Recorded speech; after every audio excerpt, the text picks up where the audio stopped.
বিসমিল্লাহির রহমানির রহিম। আসসালামু আলাইকুম। প্রিয় দর্শক শ্রোতা, আমাদের নতুন এপিসোডে আপনাদের সবাইকে স্বাগত জানাই। প্রিয় দর্শক শ্রোতা, হাত পা জ্বালা পোড়া করা একটি অনেক বড় ধরনের সমস্যা এখনকার সময়। হাত পা জ্বালা পোড়া করা বা বার্নিং ফিট সিনড্রোম সমস্যাটিকে কোনোভাবে সহজভাবে নেওয়া ঠিক হবে না। বর্তমান সময়ে অনেকে এই সমস্যাটিতে ভুগে থাকেন, তবে এর জন্য কোন ভিটামিনের অভাবে হাত পা জ্বালা পোড়া করে সেই বিষয়টি সম্পর্কে আমরা অনেকেই অবগত নই। গবেষণায় উঠে এসেছে মূলত যারা 20 থেকে 40 বছর বয়সের ঊর্ধ্বে তারা এই ধরনের রোগে আক্রান্ত হয়ে থাকেন। আপনার যদি এরকম হঠাৎ করে হাত পা জ্বালা পোড়া করে এবং সেই বিষয়টি নিয়ে আপনি চিন্তিত হয়ে থাকেন, তাহলে আজকের এপিসোডটি আপনার জন্য। কোন ভিটামিনের অভাবে হাত পা জ্বালা পোড়া করে সে বিষয়টি জানার জন্য অবশ্যই আমাদের ভিডিওটি শেষ পর্যন্ত মনোযোগ সহকারে দেখুন।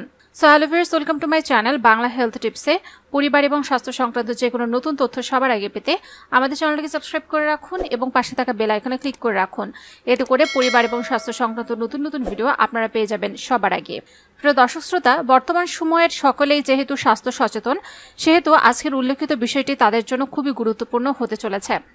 নার্ভের সমস্যা বা নিরুপাতি বৃহত্তম ডায়াবেটিস রোগীদের মধ্যে এ ধরনের সমস্যা বেশি পরিলক্ষিত হয়ে থাকে। যাদের রক্ত সঞ্চালনের সমস্যা রয়েছে তারা সবসময় এই ধরনের সিনড্রোম দ্বারা অর্থাৎ জ্বালাপোড়া অনুভূত হতে থাকেন। বিশেষ করে ভিটামিন B12 এর অভাবে এ ধরনের সমস্যা দেখা দিয়ে থাকে। অ্যালার্জির কারণবশত পুরো শরীর চুলকানির পাশাপাশি জ্বালাপোড়া করতে পারে। ভিটামিন B12 মূলত শরীরের স্নায়ুতন্ত্রগুলোকে সঠিকভাবে কাজ করার জন্য সাহায্য করে থাকে। ভিটামিনটির অভাবে শরীরের স্নায়ুতন্ত্রের ব্যাপক ক্ষতি সাধন হয়ে যায়, ফলে শরীরের বিভিন্ন অংশে জ্বালা পোড়ার মতো সমস্যার সৃষ্টি হয়ে থাকে।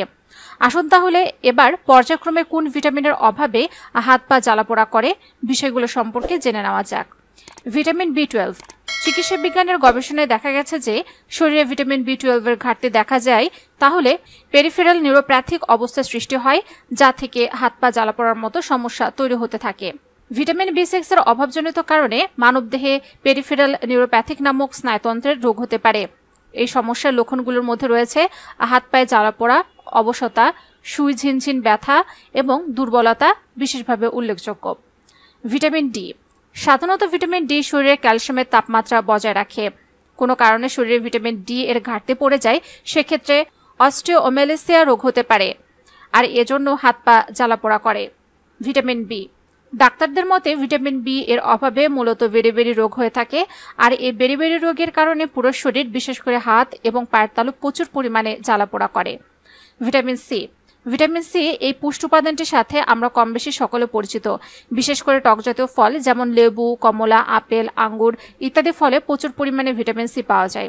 ভিটামিন সি যুক্ত ফলে থাকে প্রচুর পরিমাণে অ্যান্টিঅক্সিডেন্ট, যা আমাদের ত্বককে উজ্জ্বল এবং প্রাণবন্ত করে তোলে। এই ভিটামিনের অভাবে ত্বক বিশেষ করে মুখমণ্ডল, হাতের তালু এবং পায়ের তালু জ্বালাপোড়া করতে পারে। Vitamin B3। ভিটামিন B3 বা নাইসিনের অভাবে পেলেগ্রা নামক রোগ হয়ে থাকে। এর প্রধান লক্ষণগুলোর মধ্যে রয়েছে হাত পায়ে জ্বালাপোড়া সহ ত্বকের লাল ভাব, ডায়রিয়া এবং মানসিক বিভ্রান্তি তৈরি করা। Vitamin E. মানবদেহের অন্যতম একটি উপাদান হল ভিটামিন ই, আর ভিটামিন ই এর অভাবে স্পাইনাল মাস্কুলার অ্যাট্রফি নামক স্নায়ুতন্ত্রের রোগ সৃষ্টি হয়। এই সমস্যাটির লক্ষণগুলোর মধ্যে রয়েছে হাত পা জ্বালা করা এবং হাত পায়ের দুর্বলতা, পেশির ক্ষয় এবং হাঁটুতে অসুবিধা হওয়া। প্রিয় দর্শক শ্রোতা, আশা করি আজকের ভিডিওটি দ্বারা আপনারা উপকৃত হয়েছেন। যদি তাই হয়ে থাকে তাহলে অবশ্যই ভিডিওটিতে লাইক দিতে ভুলবেন না। কমেন্টসে মতামত জানান। যারা এখন আমাদের চ্যানেলকে সাবস্ক্রাইব করেননি অবশ্যই আমাদের চ্যানেলকে সাবস্ক্রাইব করে রাখুন।